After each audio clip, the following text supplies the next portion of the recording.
Hi. Movies review here. Today, I'm going to explain a crime, horror, and mystery film called Double Walker. Spoilers ahead. Watch out and take care. On Christmas, a little girl is found dead in a small Midwestern town. Her father has to face everyone who offers their condolences, but her mother chooses not to interact with them and even pushes the Christmas tree down. One day, Brian goes to the woods to play with his dog, Pony. However, when the dog suddenly disappears, he goes to look for it and finds it with a girl who's barefooted. Concerned that the girl is cold, Brian quickly gives his jacket to her. Later that day, Brian drives around town to see where the girl lives, asking if there's somebody he can call for her. He also wants to know if she needs to go to the hospital, but the girl remains silent and just stares out the window. Moments later, Brian takes the girl to his house and prepares a cup of tea for her. He then gives her a blanket to keep herself warm, and as he watches the girl drink her tea, it is obvious that he's interested in her. However, he makes sure not to let the girl notice, and he leaves to get her some warmer clothes to change into. Meanwhile, the girl looks around the house and opens a music box, but Brian quickly returns and sees her. He tells the girl the music box was his grandmother's, and then he offers to help her change her clothes. But once Brian takes the girl's shirt off, he fails to stop himself from touching her. The girl then holds Brian's hand and makes him sit, letting him watch as she turns on the music box and dances. Brian is completely mesmerized by the girl's body and moves, but the girl takes the teaspoon from the cup and suddenly stabs him in the neck. Then, once Brian is dead, the girl tastes his blood from the spoon and kisses him. After that, the mysterious girl goes to the house of the little girl who died. She then sits beside the little girl's mother as she watches a movie, but the woman doesn't notice her. Meanwhile, Brian's body is eventually found by the authorities. Moments later, when the little girl's mother falls asleep, the mysterious girl tells she once had a dream of being in that house. She tells the woman she opened the door after hearing someone knocking, and she saw a black car running in the driveway. Then, the faceless driver got out and opened the trunk, and she got in. Somewhere in town, the mysterious girl follows a man as he heads home, but she's distracted by a guy named Jack. Jack offers to give her a jacket inside a movie theater, and once they're inside, she starts to wander around. Jack finds the mysterious girl a few minutes later and gives her a coat, and the two go outside for a walk. Eventually, they reach Jack's car, where he gives her a pair of boots. It seems like Jack isn't used to talking to women, for he isn't exactly sure what to say to her. However, Jack still offers to take the mysterious girl home even though she's not saying a word and he doesn't know where she lives. A few minutes later, Jack takes the mysterious girl to his apartment and gives her a blanket, just like Brian did. He also prepares a cup of tea for her, and she thanks him for the hospitality. Then, Jack tells the mysterious girl he needs to take his brother to his wrestling practice the next day, so he just lets her watch television in the living room before going to bed. However, the mysterious girl is already gone the next day when Jack wakes up. Back in the little girl's house, the mysterious girl continues her story about the night she got inside the faceless driver's car, saying she wasn't afraid. Then, the driver opened the truck when they reached the desert, and she saw two dark figures. One of them told her that if she went with them, she could live one last day, make her amends, and then she'd be gone. The other told her if she went with them, she could live forever. However, she would never be seen by anyone except for believers and sinners, and the mysterious girl chose the latter. Then, suddenly, she was in that house again, and she was older. She wasn't even sure how old she was, and she watched as the little girl's parents dealt with their loss. At this point, it is revealed that the mysterious girl is the ghost of the little girl who died, and she saw Brian in her wake, alongside the man from the town. In the present, the ghost attacks the guy from the town while he's having his car cleaned at the car wash. The authorities soon find his body, and as the ghost watches them from afar, it becomes clear that she's hunting all the men she believes are responsible for her death. That night, the ghost goes to the house of a young boy, who sees her while he's playing with his toys. The ghost then approaches him, and the boy asks if she wants to play with him. So, the two play together, and surprisingly, the ghost finds herself having fun. A few minutes later, the boy's father calls him for dinner, and the kid tells the ghost to join them. However, as she sits at the table, she can't help but feel sad and think of her own family. Meanwhile, the boy's mother talks to her husband about the guy from the car wash, telling him that the DNA of the dead little girl is on his body. She wonders how that happened, but her husband can't answer her question. On the other hand, the ghost remembers seeing her father let a man and an 18-year-old girl in their house, and they were shortly followed by the guy from the town and Brian. After that, the ghost returns to the movie theater to see Jack, who wonders where she went the previous night and if she's okay. The ghost then asks Jack what he'd choose if given a chance to live forever as a ghost or live one more day as a human, and the guy chooses the latter.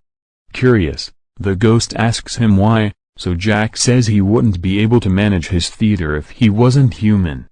He also says he wouldn't be able to see his father or talk to her, adding that there are many good little things about humanity. At the same time, Jack says being stripped of all that as a ghost doesn't seem worth it. Then, Jack asks the ghost what she's doing for the night, inviting her to a party he's attending. Moments later, Jack goes back to his place with the ghost and gives her something to wear. Then, they go to the house of Jack's friend, where the other guests have already started partying. Of course, the ghost has to drink too, and she tries to have fun while dancing with Jack. After the party, the ghost returns to the movie theater with Jack.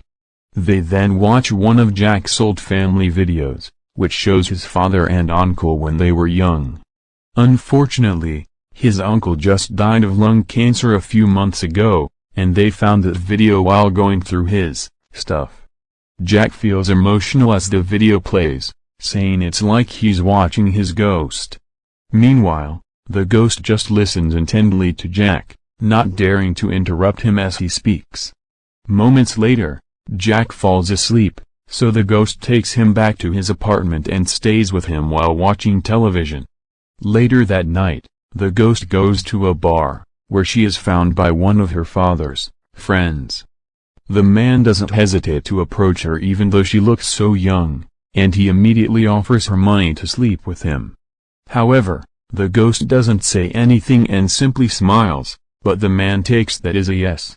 Unfortunately, he doesn't know that the ghost can't wait to end his life. Moments later, the man takes the ghost to a motel, looking around and trying to make sure that nobody's around. He then lets the ghost inside the room, turning on the television to set the mood for them.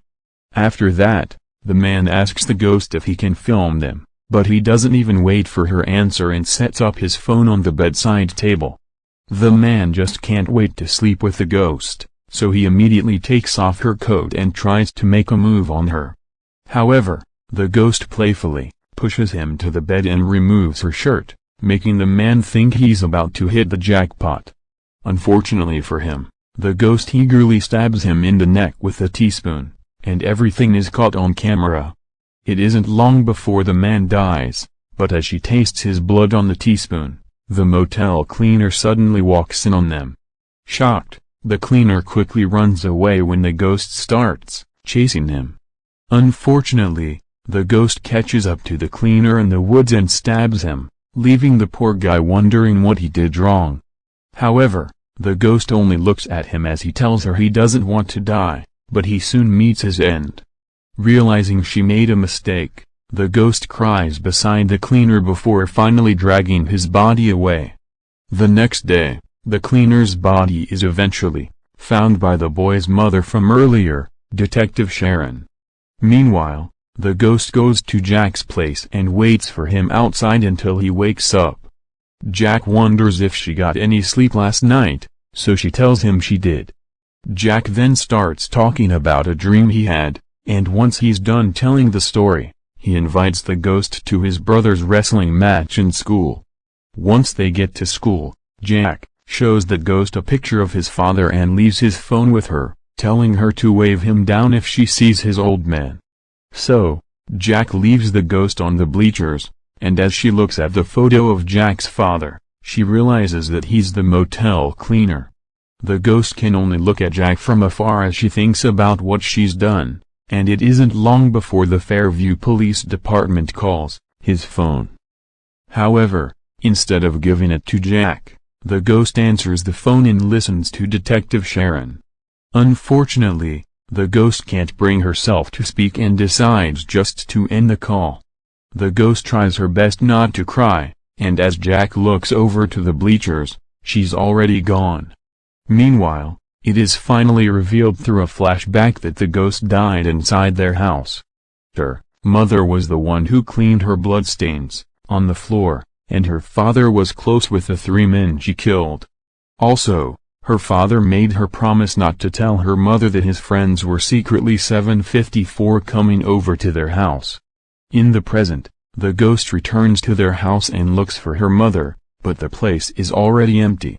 She then wanders around just to make sure her mother isn't really there, eventually seeing the spot where she died. Unfortunately, all the ghost can do is think about how her loved ones move on with their lives while she remains alone and invisible. The morning before she died, the little girl witnessed how her parents argued. Her father kept belittling her mother, and he accidentally knocked her unconscious. Scared, the little girl ran upstairs and locked herself in a closet, but her father ordered her to come out and almost hit her with a bat when she opened the door. However, in a twist of events, the ghost catches the bat and takes him to another room before beating him to death. Now, this is the part where everything changes. Instead of the little girl, it's the father who dies. All of his friends remain alive too, and while Jack gets to be with his father again, the little girl lives a quiet life with her mother. But in the end, the movie is left open to interpretation. The little girl's death still remains a mystery, and while it's strongly hinted that it's her father who accidentally killed her, what's certain is that he's just like his friends who like to prey on young girls. However, the movie gives us another conclusion, where the little girl gets to live with her mother.